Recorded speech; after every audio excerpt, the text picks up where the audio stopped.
This is the sixth lesson in a series of video lessons for the IEB students studying film as their fourth genre elective in English home language. This video is a brief explanation of the importance of the use of color in movie making.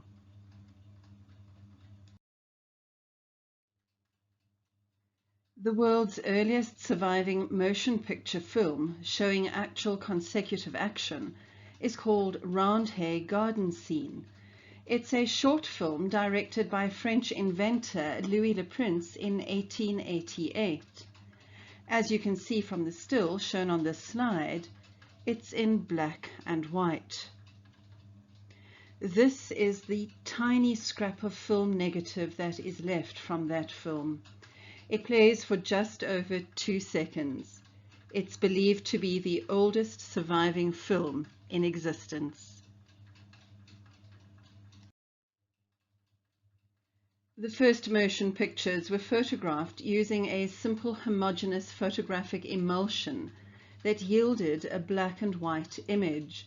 That is, an image in shades of grey ranging from black to white, corresponding to the luminous intensity of each point on the photographed subject. Light, shade, form and movement were captured, but not color.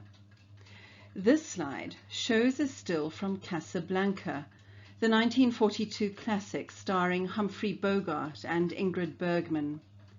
This iconic scene shows the Bogart character, Rick Blaine, saying goodbye to the Bergman character, Ilse Lund, at an airport, knowing full well that he will never see her again. In the 1980s, Ted Turner, the media mogul who founded CNN, had the movie colorized. It was a flop, as viewers preferred the original black and white. Looking at this black and white still, it's clear that it is atmospheric and adds to the mood of the poignant farewell between these two characters.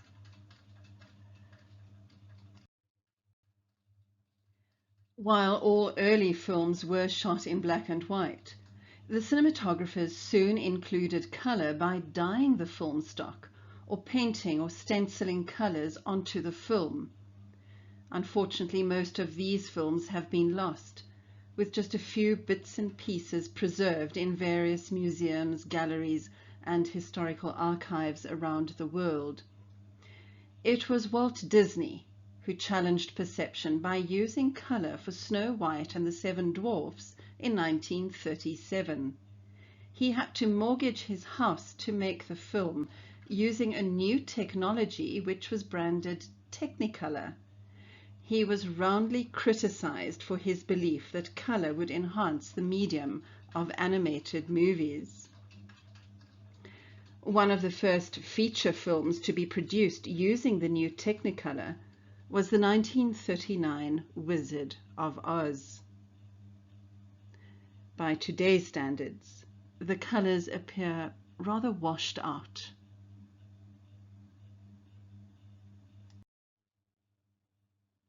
Apart from the added realism or glamour that a color image can provide, color is also used to create visual patterns and to establish character or emotion in narrative cinema. One of the first feature films to use color as a medium to convey character development and theme was Federico Fellini's 1965 film Juliet of the Spirits. In this film, different color schemes separate reality from the fantasies of the title character. Look at this still. The contrast between the white and red clothing, the hats, the background, where the water and sky seem to merge. And what about this? Of course, that camera angle and shot are both interesting, but what do you make of the use of color? The prominence of the red against the white? You'll understand why this was a groundbreaking film. Depending upon the colors used, the palette of a film can be described as warm or cool. What effect might this have on the viewer's experience of the film? Do particular films come to mind as being warmer or cooler? Look at the difference that a color palette can have on a scene. Which one of these two stills make use of warm colors and which one uses cool colors? Yes, the left is cool and the right is warm. Which one of these two do you think is taken from the original film? Let's see how color choices affect the way we see scenes in movies. Here we have a still from the film The Usual Suspects. It's understated. The characters are wearing similar shades of muted colors. Even the surroundings are in the same shades of blues and grays. You'll agree that these cool colors convey a sense of soberness. This is not a happy movie. Even without the gun, you would have been able to tell that some of the men are threatening characters.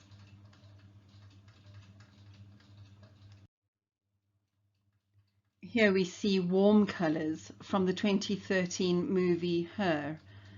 What emotions do you think are being experienced by the man on the screen? And how do the various red items influence you, the viewer?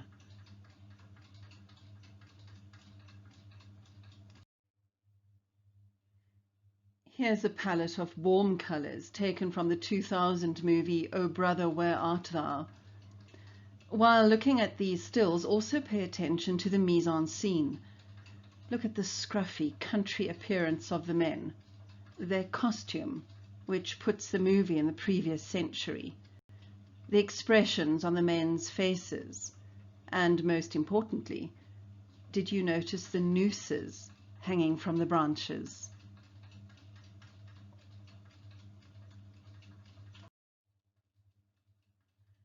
Apart from warm and cold colors, we also associate colors with other concepts. This can be influenced by our culture, our idiomatic language usage, even where we live in the world. If you are English speaking, you'll be familiar with idioms such as green with envy. A coward is said to be yellow or a yellow belly, but yellow ribbons are used by American military families as a symbol to welcome home returning soldiers. Can you think of other colors that have meanings?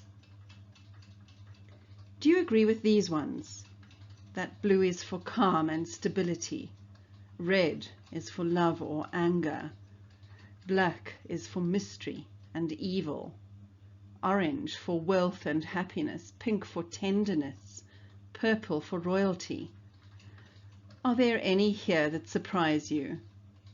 Or are there other associations that you have with colors?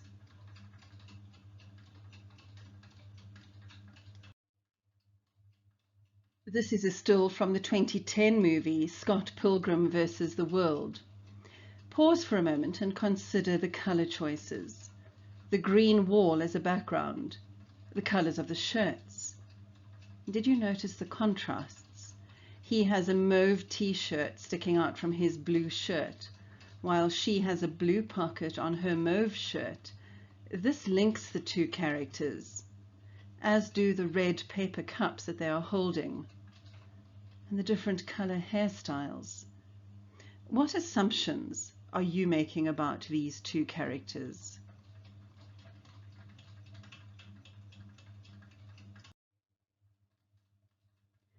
Sometimes movie directors will deliberately highlight a color, such as in this still from the 1998 film Pleasantville.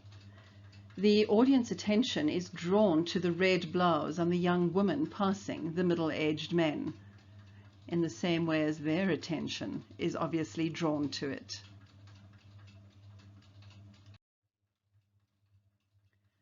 One of the most memorable uses of this technique is from Steven Spielberg's film Schindler's List, the movie version of the true story of Oskar Schindler, a deeply flawed German businessman who ended up saving many Jews from the World War II Nazi death camps.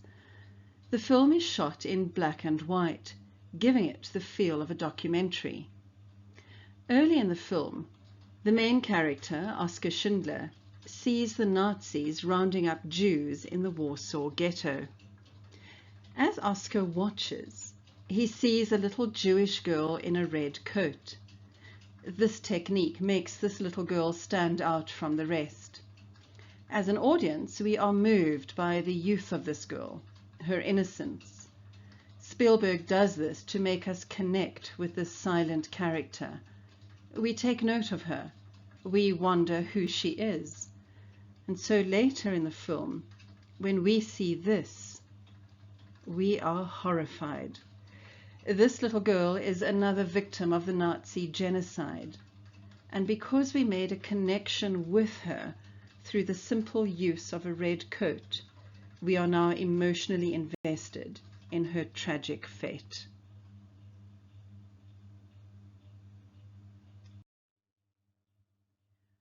On a lighter note, in Nanny McPhee, the use of colour is an important feature of the movie production. You'll remember the setting, the home office of the widowed father, Cedric Brown, played by Colin Firth. The surroundings are in shades of green and brown, but your eye is drawn to the empty red chair in the centre left of the frame. This is the chair in which his late wife would sit.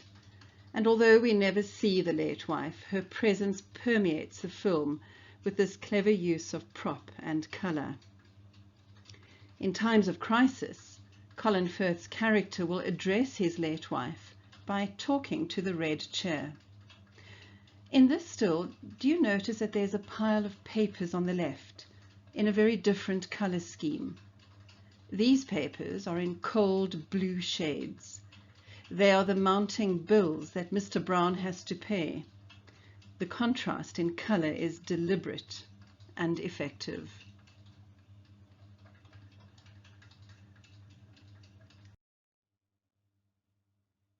When we initially meet the Brown children in Nanny McPhee, they are dressed in pretty normal, if somewhat tattered clothing.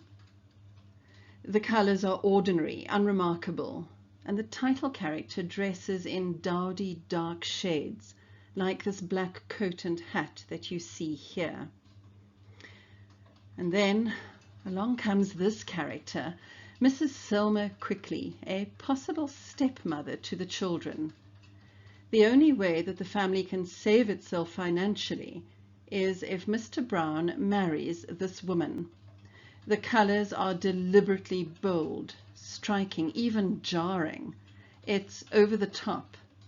I would go so far as to say absolutely awful colours.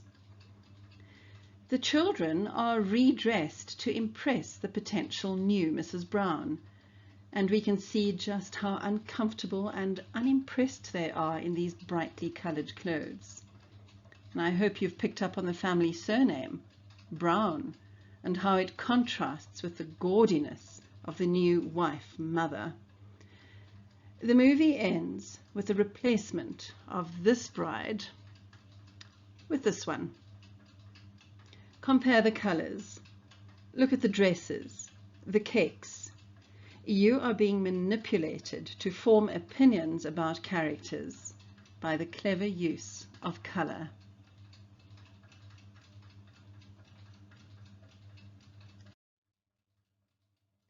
I hope that these video lessons are making you more interested in the movie making process.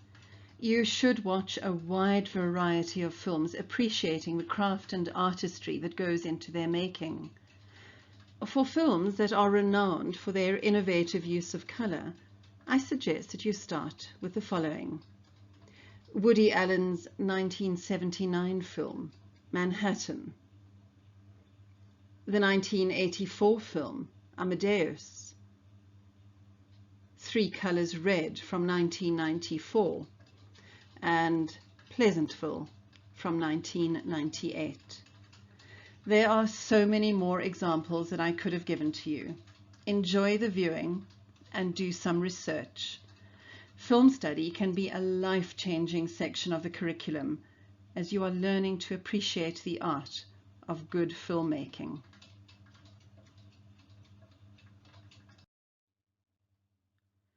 This video series deals with the technical and more generic aspects of film study, so that you will be able to apply them to any of the films which you have selected to study in this part of the curriculum. Should you have any queries, please feel free to contact me using the email address that you see on the screen.